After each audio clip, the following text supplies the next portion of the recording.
नमस्कार, आप देख रहे हैं दैनिक सरोकार और मैं हूं आपके साथ प्रियांशु शर्मा। नई दिल्ली के पंजाबी बाग स्टेडियम में भारत लोक शिक्षा परिषद की रजत जयंती वर्ष पर आयोजित एकल श्री राम कथा के 7वें दिन सुप्रसिद्ध कथा व्यास भाई श्री रमेश भाई ओझा ने राम विवाह का भावपूर्ण वर्णन किया। उन्होंने कहा कि शुद्ध बुद्धि ही कल्याणकारी होती है और भगवान राम की शरण में जाने वाला हर व्यक्ति उद्धार को प्राप्त करता है। उन्होंने बताया कि भगवान राम का चरित्र एक सेतु की तरह है जो धर्म और ज्ञान के मार्गों को जोड़ता है। कथा में सीता स्वयंवर, ताड़का वध, अहिल्या उद्धार जैसे प्रसंगों का प्रभावशाली वर्णन हुआ। इस अवसर पर श्री राम जन्मभूमि ट्रस्ट की कोषाध्यक्ष स्वामी गोविंद देव गिरी सहित कई विशिष्ट जन उपस्थित रहे। वरिष्ठ वकील नाजिया इलाही खान द्वारा एकल एक क्रांति पुस्तक का विमोचन भी किया। सहस्त्र चंडी महायज्ञ, सांस्कृतिक प्रस्तुतियां और लाइव प्रदर्शनियां आयोजन का प्रमुख आकर्षण रही। प्रतिदिन हजारों श्रद्धालु कथा में सम्मिलित हो रहे हैं। आयोजन एकल अभियान की 25वीं वर्षगांठ के उपलक्ष्य में हो रहा है जो शिक्षा और आत्मनिर्भरता के लिए समर्पित है। काशी से बाबा विश्वनाथ की नगरी से आए हैं और इस कथा में आकर के एक अद्भुत आनंद की अनुभूति हो रही है। हमें लग रहा राष्ट्र के कल्याणार्थ एकल अभियान जो आज कार्य कर रहा है, नर सेवा नारायण सेवा, उसका सचमुच में इससे बहुत सुंदर स्वरूप नहीं मिल सकता है। यहाँ पर प्रत्येक व्यक्ति जिस तरह से तन मन धन से लगा है समाज के अंतिम व्यक्ति की सेवा के लिए, वह अपने आप में विश्व में अद्वितीय है, अद्भुत है और हमें गर्व है कि हम इसके अंग हैं और इससे जुड़े हुए हैं। दिल्ली के जो एकल के टीम है, सदस्य हैं, जो ट्रस्टी हैं, उनके प्रति भी विनम्रता से हम नमन करते हैं, उनका वंदन करते हैं। जो इतनी सुंदर व्यवस्था इन्होंने किया है, इसके लिए पूरा हमारा एकल परिवार आभारी है, ऋणी है। सभी को वंदन है, नमन है। जय हिंद, जय भारत। सभी को एकल प्रणाम। हम लोग काशी से आए हैं।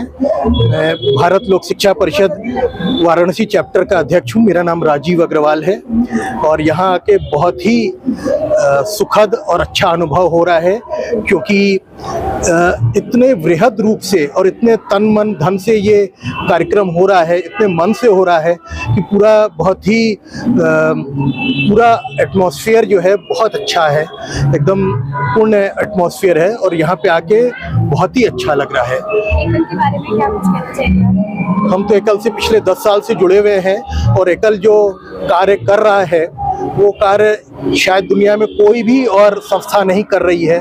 और एकल से जुड़ना मतलब कि आप अपने को प्रभु से थोड़ा सा और पास रखना। तो हम बहुत सौभाग्यशाली हैं कि हम एकल से जुड़े हुए हैं। सभी को एकल प्रणाम। ये मेरा अत्यंत सौभाग्य है कि मैं एकल जैसे संस्थान के साथ जुड़ी हूँ। पहले मैं एक खाली दानकर्ता या सहयोगकर्ता के रूप में जुड़ी थी।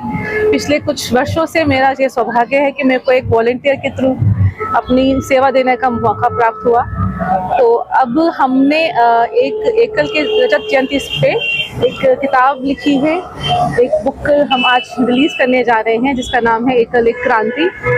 और आशा है आप सब लोग इसको पढ़ेंगे और आप लोगों को भी एकल के बारे में जो नहीं पता है वो सब पता चलेगा। इस किताब को जब हम लिख रहे थे, जब शोध कर रहे थे, जब हम इसके बारे में, जो हमारी राइटर हैं नाजिया जी, उनकी हेल्प के लिए हमने जब इस पर रिसर्च करनी शुरू करी तो हमें पता चला कि एकल का कितना बड़ा इम्पैक्ट है, कितना प्रभाव है और हम कितने सौभाग्यशाली हैं कि भगवान ने हमें ये मौका दिया, ये अवसर दिया कि हम इसका एक पार्ट बन सके।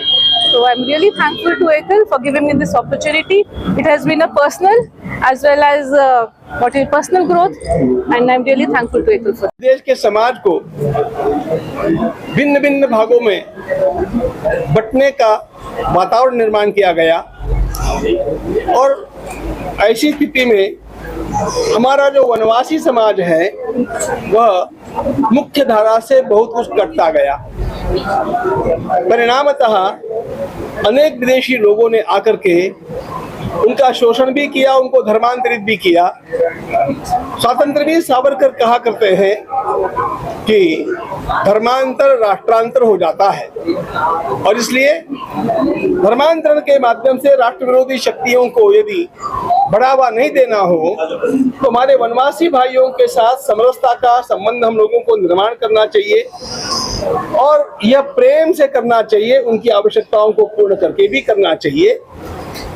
इसका संज्ञान लेकर के जिस एकल अभियान का आरंभ हुआ उसके बारे में मुझे अपार आदर है और भारत की समरसता निर्माण करने के लिए यह अभियान सर्वाधिक योगदान दे रहा है, यह हमारा अनुभव है। अत्यंत बड़ा हमारा वर्ग वनवासी लोगों का है, उनको मुख्य धारा में जोड़ना यह बहुत बड़ी चुनौती थी। इसके बाहर कैसे निकले ये प्रश्न था। एकल विद्यालय के माध्यम से इसका उत्तर हम लोगों को मिला और उसका परिणाम भी हमने देखा। एकल के कार्यकर्ता समाज के लोगों को जोड़ करके और उन्हें न केवल एकल विद्यालय के लिए दान देने हेतु प्रवृत्त करते हैं, बल्कि उनको लेकर के वन यात्रा करते हैं। वनवासियों के साथ उनको घुलते मिलते रहने का एक अवसर मिलता है। वनवासियों का वह जीवन देख करके उनको त्याग करने की अधिक प्रेरणा प्राप्त होती है और वनवासियों को भी लगता है ये केवल डोनेशन दे करके बिछुड़ने वाले लोग नहीं हैं, ये हृदय से हम लोगों से प्रेम करते हैं। आवश्यकताओं की पूर्ति करना यह एक बात है, लेकिन प्रेम की भावना का विस्तार करना और हमारे भीतर जो एक विसंवाद हो गया था निर्माण, उसको संवाद के रूप में परिणत करना यह अत्यंत बड़ा कार्य एकल अभियान के द्वारा किया जा रहा है। मैं उसका भूरी भूरी अभिनंदन करता हूं और चाहता हूं कि लोग अधिक से अधिक मात्रा में इसमें जुड़े। यह अभियान अभी तक अपने चरम तक नहीं पहुंचा है, बहुत कुछ किया है लेकिन करने जैसा बाकी भी बहुत कुछ है। इसलिए हम लोगों को थकना नहीं चाहिए, रुकना नहीं चाहिए। हम लोगों को इस अभियान को आगे बढ़ाते रहना चाहिए। इसके लिए कार्यकर्ताओं को आगे आना चाहिए, दानदाताओं को आगे आना चाहिए और इसके लिए जो अन्य कुछ भी नहीं करते हैं उनको शुभेच्छाएं देकर के इस कार्य के प्रसार प्रचार का काम भी करना चाहिए। ऐसा कार्य करने वाले में हमारे ये प्रसार माध्यम जो है ये बहुत बड़ी भूमिका का निर्वाह कर सकते हैं। इसलिए मैं सारे प्रसार माध्यमों से हाथ जोड़ करके प्रार्थना करूंगा कि आप लोग इस कार्य का सही आकलन लोगों में होने के लिए, पहुंचने के लिए अपनी ओर से प्रचार कीजिएगा। आपके सारे होने वाले कार्यों में यह एक सेवा का कार्य आपके जीवन में भी अधिक पवित्रता लाएगा, राष्ट्रभक्ति का एक अध्याय आपके जीवन में जोड़ेगा। इसलिए मैं पत्रकारों में नहीं बोल रहा हूं, बल्कि मुझे ऐसा लगता है एकल अभियान से प्रेम करने वाले मेरे भाई बहनों के साथ मैं संवाद कर रहा हूं। आप सभी को बहुत बहुत शुभकामनाएं।